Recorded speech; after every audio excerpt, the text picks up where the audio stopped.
What if I told you the driver fighting for a world title thinks his own team is holding him back? McLaren just won the Constructors' Championship but now faces the most dangerous civil war in its history.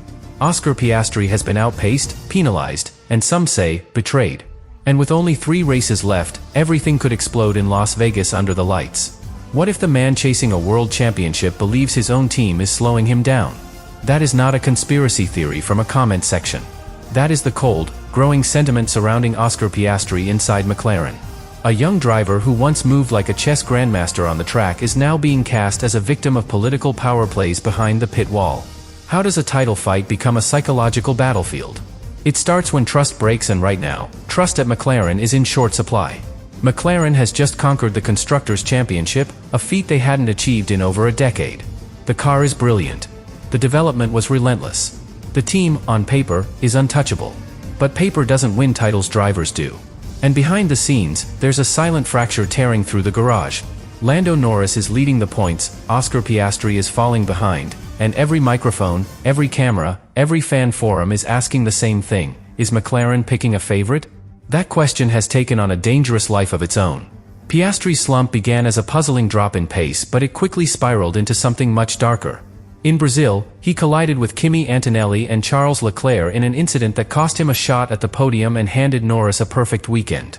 In Austin and Mexico, he was miles off the pace. And then came the rumors: missing data, downgraded parts, secret deals with Ferrari. Suddenly, the talk was not about setup, it was about sabotage.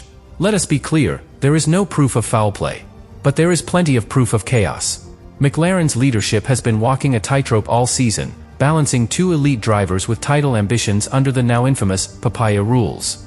These rules were supposed to ensure fairness. But fairness is subjective, and in Formula One, perception is as powerful as reality. When Piastri gave up position in Monza after a team error, it was protocol.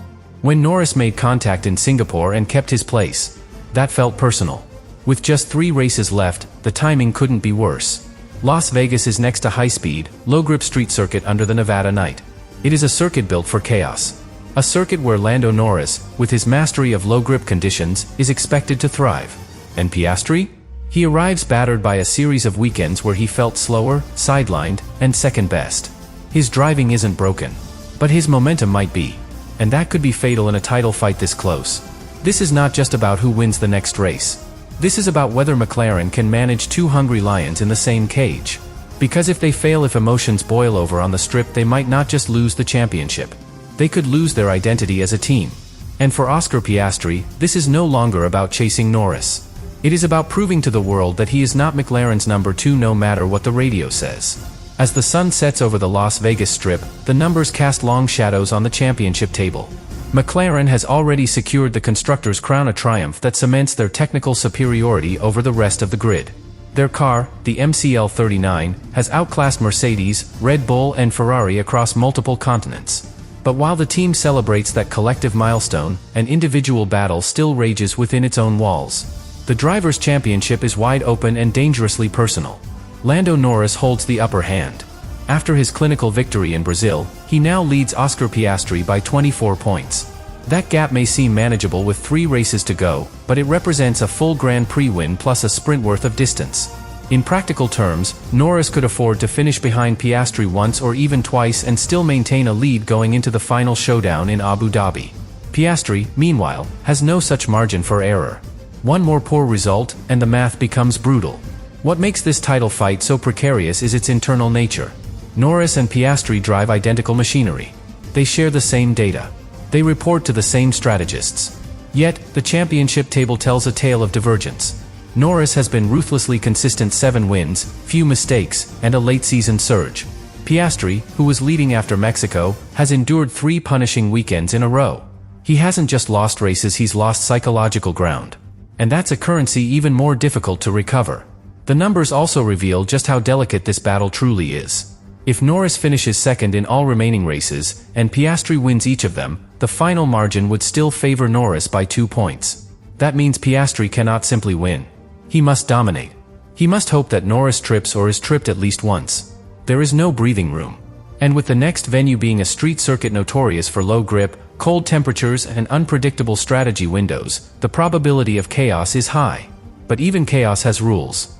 And within the paddock, everyone understands the hidden threat beneath this equation: team management. If McLaren ever feels the need to intervene to protect a title lead or prevent disaster between its own drivers, the numbers may give them justification. A 24-point advantage is not a coincidence. It becomes a lever. It becomes a reason. And in that context, every radio call, every pit order, every strategy tweak begins to look like manipulation, even if it is not. That is why the standings are more than just math. They are the lens through which every decision will be judged. And for Piastri, that's the nightmare. Because every point he loses now is not just a step away from the title, it is a step deeper into the perception that he is no longer McLaren's hope. To reverse that narrative, he must start in Las Vegas. With speed. With control. And above all, with a result that no one can explain away. McLaren entered the season with a bold promise: absolute equality between drivers. No number one, no preferential strategy, no hidden favoritism. The system was called the Papaya Rules, a reference to the team's orange livery and the philosophy of internal fairness championed by team principal Andrea Stella. In theory, it was simple. Let them race. Let the best driver win. But theory rarely survives contact with reality. And when both drivers are in a title fight, equality becomes an illusion measured in milliseconds and radio calls. The first cracks appeared early. In Hungary, Norris was mistakenly pitted first to cover a potential undercut, allowing him to jump Piastri, who had led the race from pole. To their credit, McLaren recognized the error and ordered Norris to swap positions. He did reluctantly, after a heated radio exchange.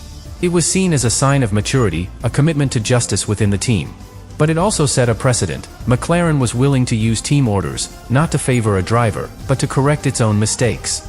That distinction would not remain clear for long. In Monza, the roles reversed. Norris suffered a slow pit stop. Piastri emerged ahead. But instead of letting the race unfold, McLaren called for another position swap, invoking Hungary as precedent. The logic was consistent. The outcome, controversial. Piastri complied immediately, but fans and pundits cried foul.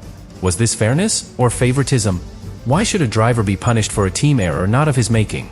Nico Rosberg called it the least bad option in a bad situation, but warned it would only deepen tension. And it did. The true turning point came in Singapore. On a circuit notorious for its difficulty in overtaking, Piastri was holding third until Norris launched a bold move into turn 2.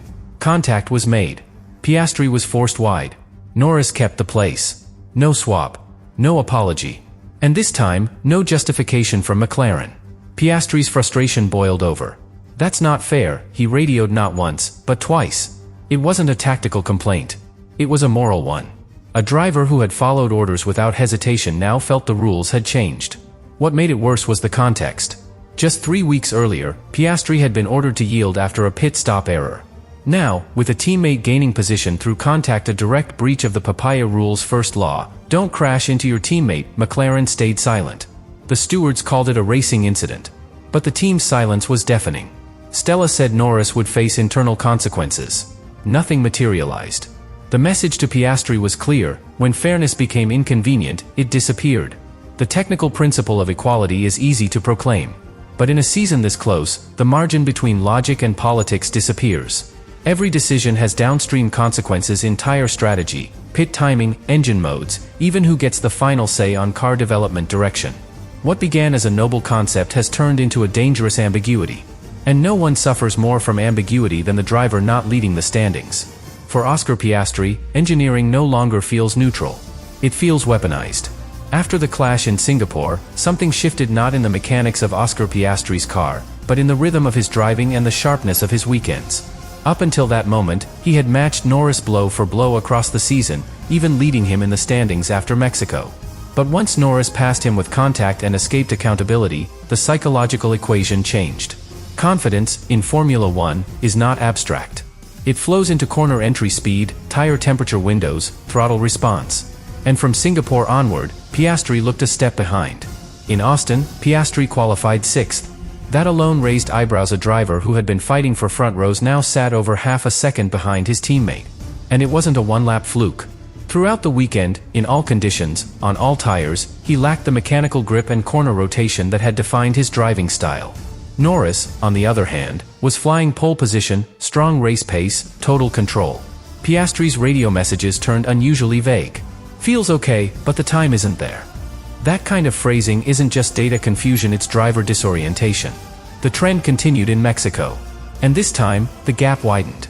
7/10 off Norris in qualifying. No incidents. No traffic. No yellow flags. Just pure deficit.